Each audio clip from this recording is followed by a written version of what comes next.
El mensaje del día de hoy se llama El que tiene la llave de David. En este pasaje leemos la carta que el apóstol Juan escribe a la iglesia en Filadelfia. El Señor Jesús hemos visto que mandó escribir 7 cartas a las 7 iglesias que se encontraban en Asia. Estas cartas iban dirigidas a los pastores o a los ángeles, como menciona la escritura de estas iglesias. Cada carta empieza con una presentación de parte de nuestro Señor Jesús. Esta presentación que hacía nuestro Señor Jesús tenía referencia con lo que el apóstol Juan había visto y que narra en el capítulo número 1, de cómo nuestro Señor Jesús estaba en medio de los 7 candeleros de oro y los símbolos que ahí se representaban. Sin embargo, cuando se llega al mensaje de la iglesia de Filadelfia, esto cambia. Ya no se presenta a Jesús por medio de los símbolos que inicialmente vio el apóstol Juan, sino se le presenta como el santo y verdadero. 2 características que tiene Dios. Muy posiblemente 2 de las más importantes características que tiene. Sabemos que la santidad es un atributo que tiene Dios. Este atributo tiene que ver con que Dios es perfecto, que está alejado, separado del mal, que en Él no hay pecado, no hay mancha. Dios es perfectamente puro. Y aquí se está presentando nuestro Señor Jesús como el santo. Y también se presenta como el verdadero. Sabemos que Él es el camino, la verdad y la vida. Y la forma en que se está presentando nuestro Señor Jesús a la iglesia de Filadelfia es importante. Sabemos que cuando nuestro Señor Jesús estuvo aquí en la tierra en su ministerio, Él platicó, Él se relacionaba con diversas personas, con personas de origen muy diferente. Tenemos el caso de la mujer samaritana, donde se establece un diálogo que tiene que ver con el agua. También vemos que cuando Nicodemo va a hablar con nuestro Señor Jesús, se establece un diálogo que tiene que ver con el reino de Dios y con el nuevo nacimiento. Nuestro Señor Jesús se relacionaba con las personas y hablaba de algo o algún tema que estas personas podían entender y que requerían entender. En este caso puede ser algo semejante. La iglesia de Filadelfia estaba conformada por hermanos en Cristo que habían creído en nuestro Señor Jesús y que tenían ciertas características. Y nuestro Señor Jesús se presenta como el santo y el verdadero. Esto puede significar que esta iglesia podía entender lo que significaba caminar en santidad y en verdad, o que podía llegar a necesitar entender estas verdades. Vamos a ver en un momento más cuál de estas 2 opciones era la más probable. Pero sin duda, nosotros debemos de entender, como dice la Escritura, que sin santidad nadie verá a Dios. Y esto no quiere decir que nosotros seamos santos por las obras, por las cosas que nosotros hacemos. La santidad es también un regalo que nuestro Señor Jesús nos da a través de su sacrificio. A través del sacrificio de nuestro Señor Jesús, Él nos salvó, pero también Él nos santificó.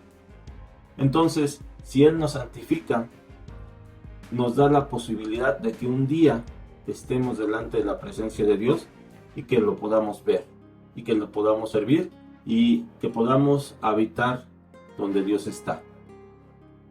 Pero aunque la santidad es un regalo, también se requiere un esfuerzo de parte nuestra. Como veremos un poco más adelante, este esfuerzo está relacionado con guardar los mandamientos que el Señor nos da. Y por otro lado, nuestro Señor Jesús también se presenta como el verdadero. Dios quiere adoradores en espíritu y en verdad. De nada sirve adorar al Señor si no lo hacemos en la verdad. Hay varias razones por las cuales las personas se acercan a Dios, y no necesariamente son las razones correctas. Dios quiere adoradores, pero quiere adoradores que le adoren en ese espíritu y en esa verdad. Nosotros debemos de examinarnos a nosotros mismos para saber si estamos adorando, si estamos buscando a Dios por los motivos correctos. Profundizaremos en esto en un momento más.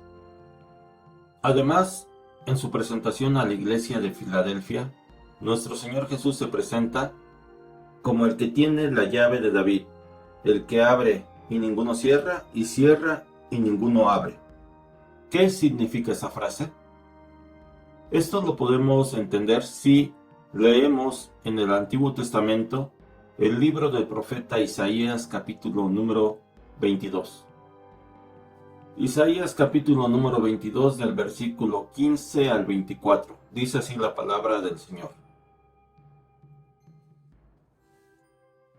Esto me dijo el Señor de los ejércitos celestiales. Enfréntate a Sebna, el administrador del palacio, y dale este mensaje. ¿Quién te crees que eres y qué haces aquí, construyéndote una hermosa sepultura, un monumento en lo alto de la roca? Pues el Señor está a punto de arrojarte lejos. Hombre poderoso te agarrará y hará de ti una bola, y te lanzará a una tierra árida y distante.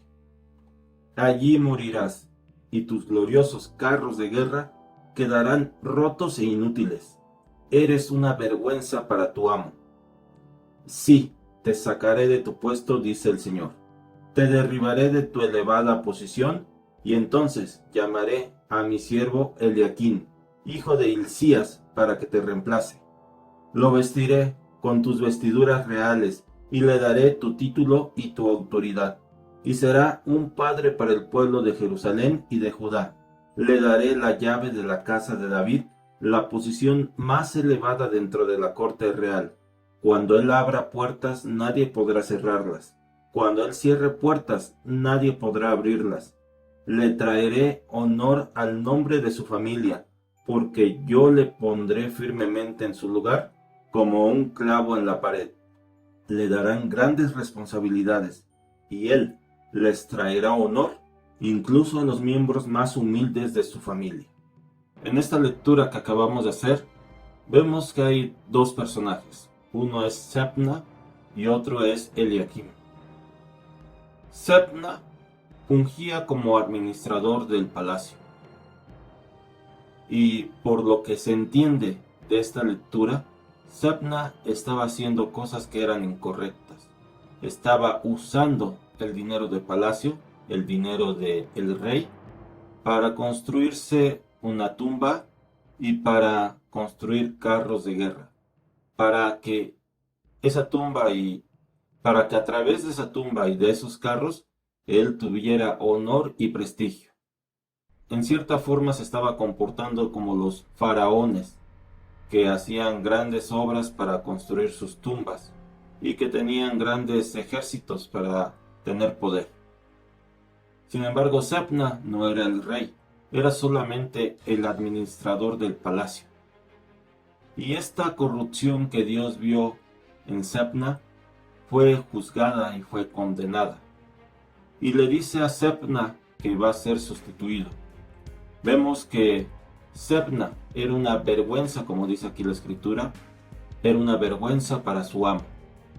Sebna estaba desempeñándose corruptamente, era un mal siervo, era un mal administrador. Y nosotros somos siervos, y Dios nos ha dado bendiciones que nosotros debemos de administrar. Pero si nosotros nos parecemos a Sebna, y usamos los bienes y los dones que Dios nos da solo para prestigio personal y solo para beneficio propio, el Señor puede levantar un juicio semejante a lo que hizo con Sebna. Y este juicio era bastante severo. Sebna iba a ser castigado, iba a ser depuesto, iba a ser echado fuera de su país e iba a morir lejos, sin gloria, sin fama, sin riqueza. Si nosotros buscamos primeramente las añadiduras, en lugar de buscar el reino de Dios y su justicia, podemos correr un destino semejante al que corrió Sebna. Dios quiere que le sirvamos, pero quiere siervos que sean fieles, sean leales, sean buenos administradores, que seamos nosotros siervos que administren bien los dones, las riquezas y todo aquello que Dios nos otorga. Si lo hacemos, entonces Dios nos honrará. Pero si no lo hacemos, Dios nos juzgará. Y en lugar de Sebna puso entonces a Eliakim, para que Eliakim tomara este lugar de administrador del palacio, el administrador real, el que tendría las llaves donde se guardaban las riquezas del palacio, las riquezas del rey. El que tendría esas llaves que significaría que él podía cerrar puertas y nadie podría abrir esas puertas, y él podría abrir puertas y nadie podría cerrar esas puertas. Eliakim, por lo que se entiende en la escritura, era una persona que era justa y que era un buen siervo, alguien en el que el rey podría sentirse confiado. Exactamente la historia de cómo se desarrolló la vida de Sebna y Eliakim no la conocemos.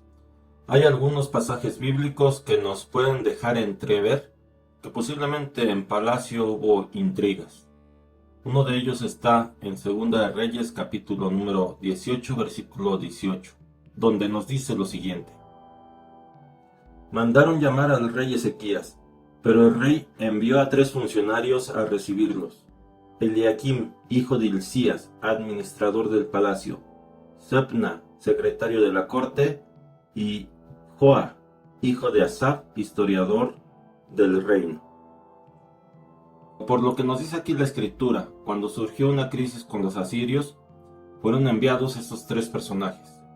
Pero si vemos los cargos que tenían ellos, vemos que Eliakim era el administrador del palacio y Sebna era el secretario. Puede ser que en este momento Sebna ya hubiera sido destituido de su puesto. Pero si esto fuera así, lo más probable es que el rey Ezequías no le hubiera permitido seguir sirviendo en el palacio en ningún puesto. Por lo cual es más probable que Sebna fuera el secretario y que por medio de alguna intriga que hubiera planeado, quitara a Eliakim, que era un administrador digno, un administrador confiable del palacio, que lo quitara de su puesto y Sebna tomara el puesto de Eliakim. Esto, si fue así, no lo iba a permitir Dios que continuase. Y por eso manda al profeta Isaías a enfrentar a Sebna y a darle el juicio que Dios había dispuesto. Sebna sería quitado del cargo y Eliakim tomaría o retomaría nuevamente el cargo de administrador del palacio. Y con ello tendría la llave de David. Nosotros debemos de conducirnos en santidad y con verdad. Nuestros tratos con los demás deben de ser tratos que agraden a Dios.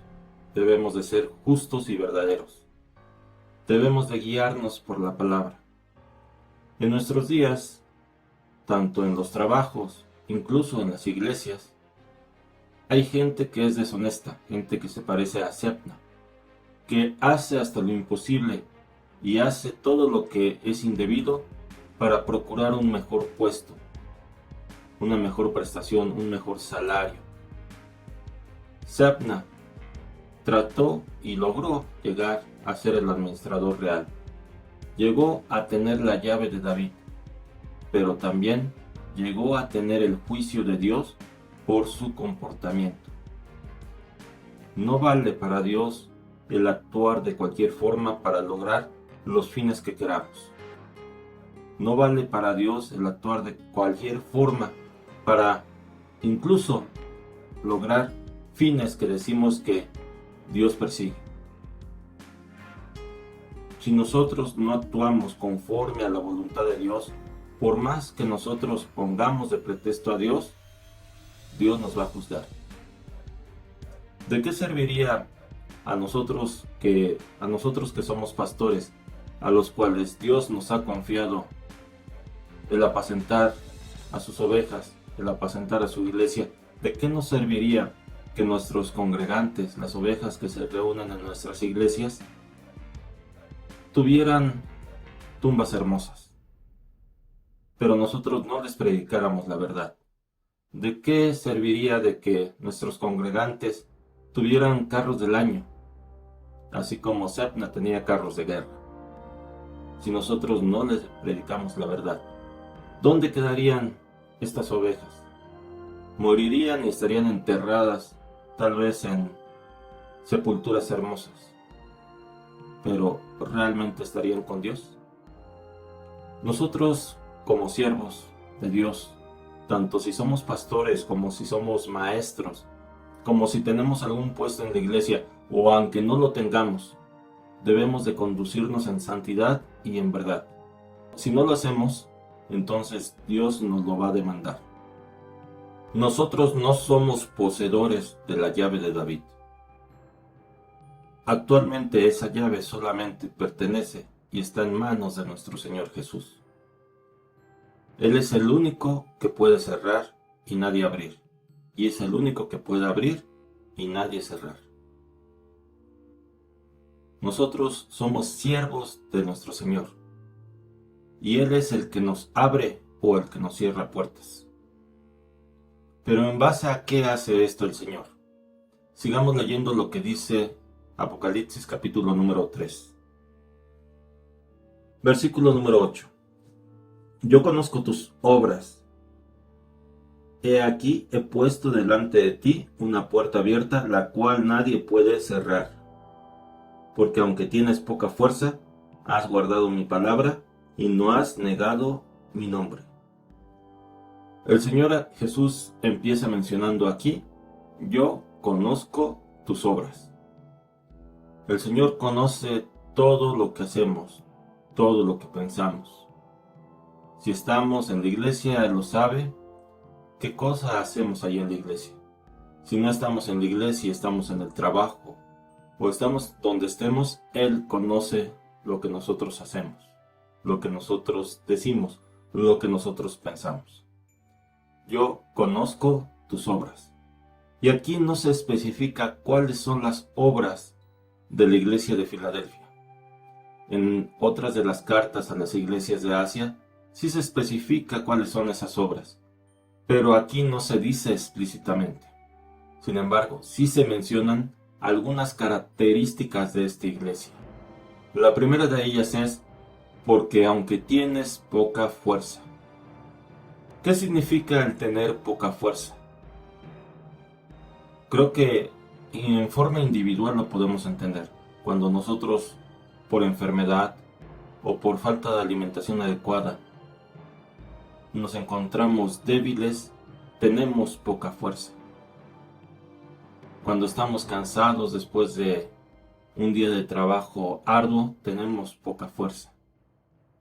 Pero en el caso de la iglesia de Filadelfia, puede esto más bien significar que ellos eran pocos, que ellos eran un número contado de hermanos que se congregaban en esta ciudad. Eran pocos y tenían, por ende, poca fuerza. Y debemos de ver que nuestro Señor Jesús, si bien nos manda que prediquemos el Evangelio a todas las naciones, lo que Él busca son no multitudes que lo sigan solamente porque les da de comer. Esto ocurrió durante el ministerio de nuestro Señor Jesús, donde las multitudes lo seguían porque les había dado de comer. Nuestro Señor Jesús no busca multitudes que solamente le busquen a Él por interés. Busca personas, busca adoradores en espíritu y en verdad. Busca personas que realmente le sirvan, que realmente guarden sus mandamientos, que realmente le amen. Ese tipo de adoradores es el que busca nuestro Señor. Y en esta iglesia de Filadelfia, al parecer había este tipo de adoradores, este tipo de hermanos. Aunque eran pocos, eran personas fieles y personas que buscaban que en sus vidas realmente la palabra fuera viva. Justamente nos dice como su segunda característica: has guardado mi palabra. ¿Y qué significa guardar la palabra del Señor? Significa, entre otras cosas, obedecerlas. Y como nos dice la Escritura también, en Juan capítulo 14, versículo 21, el que tiene mis mandamientos y los guarda, ese es el que me ama. Y el que me ama será amado por mi Padre, y yo le amaré y me manifestaré a él. Entonces debemos de tener los mandamientos del Señor. Pero no solamente debemos de tenerlos, es decir, no solamente debemos nosotros de conocerlos, sino también debemos de guardarlos. Debemos de ponerlos por práctica, por obra en nuestra vida. Debemos obedecer esos mandamientos. Y si lo hacemos, entonces estamos realmente mostrando que nosotros amamos a Dios. Y si le amamos, como dice la Escritura, seremos amados por el Padre. Y entonces Jesús nos amará y se manifestará a nuestra vida. Esto es lo que había hecho la iglesia de Filadelfia. Había guardado los mandamientos, los había obedecido, había amado a Dios. Por eso los guardaba, por eso los obedecía, por eso obedecía a Dios. Y Dios nuestro Señor se manifestó a esta iglesia. Pero lo más importante es que nosotros y la iglesia seamos fieles a Dios. Pero si nosotros pertenecemos a una iglesia pequeña, y en esa iglesia pequeña se es fiel a Dios y se guardan sus mandamientos, entonces también podemos dar gloria a Dios. Lo más importante no es el tamaño de la iglesia, aunque sin duda es importante que nosotros busquemos evangelizar, dar las buenas nuevas a toda criatura. Pero debemos de entender bien lo que dice Mateo 24. Y aunque no es el tema de este mensaje, es importante mencionar lo siguiente. Mateo 24, versículo 14 dice: y será predicado este evangelio del reino en todo el mundo, para testimonio a todas las naciones, y entonces vendrá el fin. El evangelio va a ser predicado a todas las naciones. Pero esto no significa que todos se vayan a salvar. Y particularmente este versículo manifiesta que será predicado por un motivo. Será predicado para testimonio. Y la palabra en griego que se usa aquí para testimonio es la palabra que significa testigo. Será un testigo en contra de las naciones, para que no haya pretexto de las naciones en decir que no se les predicó el evangelio. Cuando sea el día del juicio, Dios traerá como testigo esta predicación que se dio en todo el mundo. Para aquellos que hayan creído y hayan recibido a Jesús como Señor y Salvador, ellos serán salvos. Pero para los que hayan oído y no hayan creído, ellos serán condenados. El evangelio será predicado a todas las naciones como testimonio. Y nosotros debemos de hacer nuestra parte. Y si hay mucho fruto, y si hay muchas personas que creen, demos gloria a Dios. Pero si no hay tanto fruto, y son pocos los que lleguen a salvarse, también demos gloria a Dios. El Señor hará su voluntad y nos utilizará para hacer la obra que Él quiere hacer en este mundo. La iglesia de Filadelfia tenía poca fuerza, que puede entonces significar que eran pocos. Aunque estaban haciendo la obra que Dios les estaba dando por hacer, aún así el resultado desde un punto de vista netamente humano podría verse como si fuera pobre. Sin embargo, para Dios, lo que había hecho la iglesia de Filadelfia tenía valor. Además, habían guardado la palabra de Dios, habían obedecido y de esta forma manifestaban su amor para con Dios. Pero en tercer lugar, dice la Escritura, que no habían negado el nombre del Señor. Y el no negar el nombre del Señor es que testificaban que ellos eran cristianos, que ellos creían en Jesús. Lo testificaban seguramente a sus conocidos, a sus vecinos, en el trabajo, en sus familias. Ellos no se avergonzaban de ser cristianos. Y si alguien los presionaba para que se alejasen del Evangelio, que se alejasen de Jesús, ellos permanecían firmes. Ellos no negaron el nombre de Jesús. Nosotros igualmente, hermanos, si somos muchos en una iglesia o si somos pocos, debemos de saber que para Dios vale más la fidelidad que la cantidad. Debemos de saber que Dios busca adoradores en espíritu y en verdad. Busca personas que practiquen en su vida la santidad. Busca personas que guarden su palabra. Busca personas que testifiquen su nombre. Nosotros debemos de ser semejantes a los hermanos de la iglesia de Filadelfia y buscar que estos elementos en nuestra vida se den en este año que inicia. Y lo demás Dios lo hará. He dejado al final esta última parte, donde nuestro Señor Jesús dice: He aquí, he puesto delante de ti una puerta abierta, la cual nadie puede cerrar.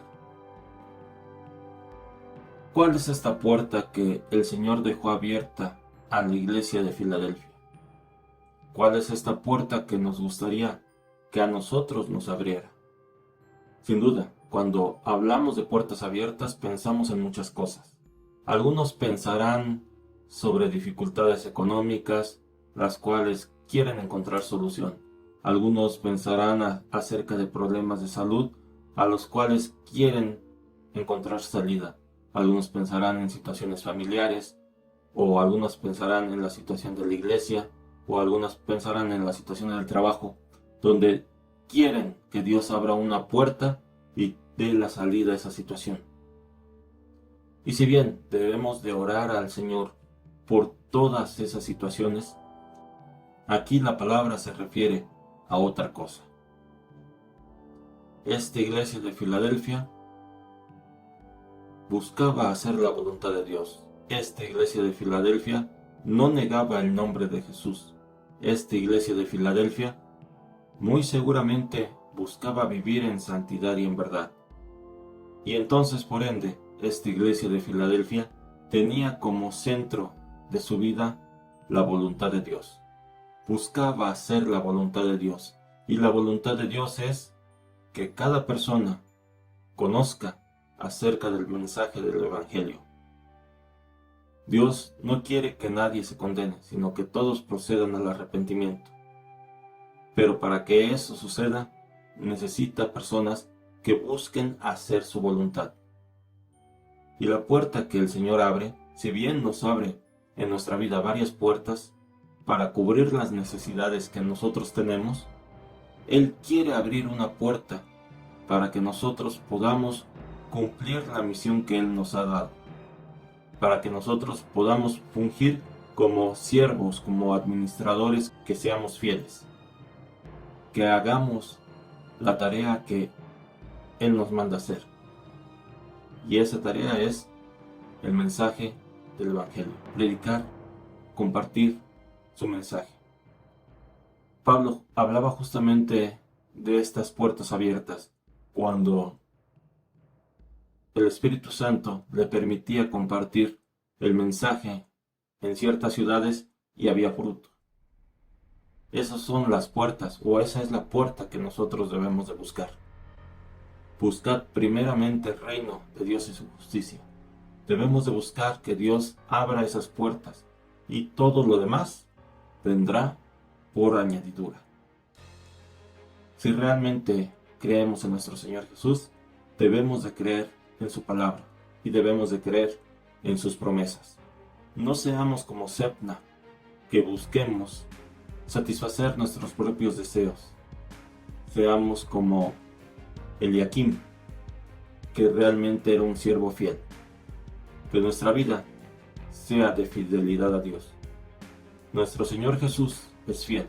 Nuestro Señor Jesús es el que tiene la llave de David, el que puede abrir y nadie cerrar, el que puede cerrar y nadie abrir. Que este año que va a empezar, busquemos que Dios abra esa puerta. Busquemos que nuestras obras sean agradables a Dios. Busquemos guardar sus mandamientos. Busquemos realmente amar a Dios con todo el corazón, con toda el alma, con toda la mente y con toda la fuerza. Y si lo hacemos, entonces estaremos realmente cumpliendo la voluntad de Dios en nuestra vida y realmente estaremos siendo hombres y mujeres que lleguemos a realizarnos. Porque el camino del Señor es el camino donde cada persona realmente puede llegar a ser aquello que debe de ser. Situaciones difíciles han presentado este año que acaba de terminar en el mundo. Sin duda, situaciones difíciles se presentarán en este año que inicia y en los años que vienen. Pero también hay una promesa en este pasaje, en esta carta a la iglesia de Filadelfia. La promesa es de que el Señor guardará a la iglesia de Filadelfia de la hora de prueba que vendrá sobre el mundo entero. El Señor nos puede guardar. El Señor puede pelear por nosotros. Así que hagamos lo que a nosotros nos corresponde y confiemos que el Señor es fiel para hacer aquello que nosotros no podemos hacer y que necesitamos. Dios les bendiga, hermanos, y que Dios abra esa puerta que usted necesita en su vida. Pero que esa puerta sea conforme a la voluntad de Dios. Hagamos una oración. Señor, te damos gracias por tu amor y misericordia, porque tú has estado con nosotros en este año que ha terminado. Te damos, Señor, gracias por tus bendiciones. Y también, Señor, porque sabemos que tú nos has guardado en los momentos de prueba que han pasado. Te damos, Señor, gracias porque tú has estado a nuestro lado, fortaleciéndonos y dándonos, Señor, tu luz. Y para este año, Señor, que va a empezar, te pedimos, Señor, igualmente que tú continúes mostrándonos el camino, que tú seas, Señor, nuestra fuerza. Que tú nos ayudes, Señor, a superar aquellas montañas que están delante de nosotros. Que podamos, Señor, seguir adelante confiados, sabiendo de que tú nos guías y que tú peleas nuestras batallas. Ayúdanos, Señor, a ser como esta iglesia de Filadelfia. Que podamos, Señor, nosotros, aunque tengamos poca fuerza, guardar tus mandamientos. Que podamos, Señor, testificar de tu nombre, que podamos, Señor, testificar de tu evangelio. Permite, Señor, que podamos ser, Señor, un administrador fiel, como lo fue Eliakim. Que podamos, Señor, ser dignos del puesto que tú nos das, de la responsabilidad, Señor, que tú depositas en nuestras manos. Que no seamos, Señor, como Sebna, buscando, Señor, la gloria pasajera. Que nuestras miradas, Señor, estén puestas en lo alto, sabiendo, Señor, que todo lo que aquí hay pasará, y pasará muy rápido. Pero sabiendo, Señor, que lo que hay en los cielos será eterno. Permite, Señor, que podamos valorar realmente el sacrificio que tú hiciste en la cruz y la responsabilidad, Señor, que tú nos has dejado para predicar tu palabra, para compartir, Señor, a nuestros conocidos, a nuestros familiares, acerca de tu evangelio. Que esa, Señor, sea la prioridad de nuestra vida. Sabemos, Señor, que queda poco tiempo, pero sabemos, Señor, que tú harás en nuestra vida lo que tú deseas hacer y que terminarás, Señor, la obra que tú has comenzado. Permite, Señor, que en los momentos de prueba sepamos, Señor, que tú nos guardas y que podemos, Señor, contigo superar cualquier cosa que se presente en este año que inicia o en los que vienen por delante. Gracias, Señor, te damos por tu amor y por tu misericordia, y todo esto, Señor, te lo pedimos en el nombre de nuestro Señor Jesús. Amén. El Señor los bendiga.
Hear the roaring at the rim of the world, see what every eye shall see. Behold, he's coming with the clouds, setting all the captives free. And those who long to see this day will tremble with delight, as a sea of upturned faces there is bathed in endless light. I am the Alpha and the Omega, the one who is and was and is to come. Though I was dead, now I'm alive forever. Don't be afraid, I hold the keys and I have come.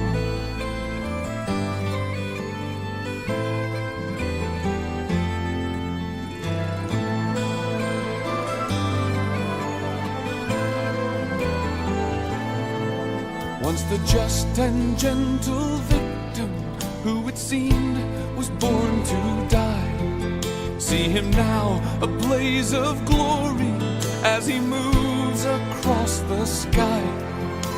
And that majestic silhouette, who's come to take his bride, still bears the healing wounds upon his hands and feet and side. I am the Alpha and the Omega, the one who is and was and is to come. Though I was dead, now I'm alive forever. Don't be afraid, I hold the keys and I have come.